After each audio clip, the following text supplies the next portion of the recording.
kyakkyawa, ma'abociya kyawun ado. Haƙiƙa duk ƙwayar idanun da suka saba da kallon fuskanki,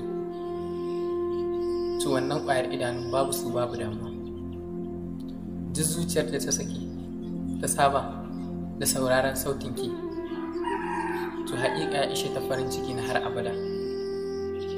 Ba na tunanin komai face, ba na son komai bayan ke.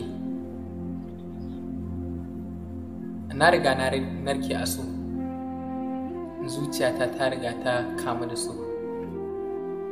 Babu ranar warkewa daga cutar so a gare ni, har sai ranar da na gani gani gaki mun zama mata da miji. Kyawun idanunki su ne suke sa ni in ji ni tamkar ɗan sarki. Duk lokacin da kika yi min murmushi sai in ji na fi kowa.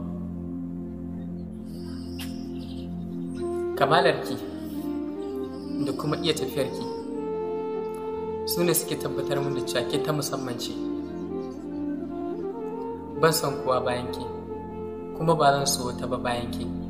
Ke ce ta ɗaya kuma ke ce ta ƙarshe. Ki yarda da ni a matsayin masoyinki mai son saki farin ciki a kowane lokaci, kamar yadda na tsara hakan a zuciyata. Zan wanzu da ke na har abada a duniyar da babu kowa sai furanni da tsuntsaye masu daɗin ƙara, wanda sautinsu ke rarrashin zuciya ga barin dukkanin wani baƙin ciki ko kuma damuwa. Ke ce kaɗai tauraruwa, ma'abociya haske, wacce na fi so kuma nake ambato a kowane lokaci. Karki nesa da ni, ki dawo gare ni.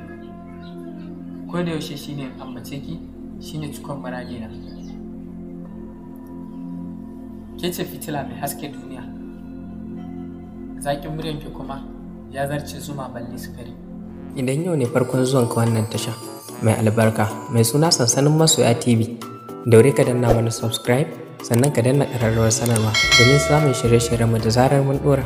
Mun gode.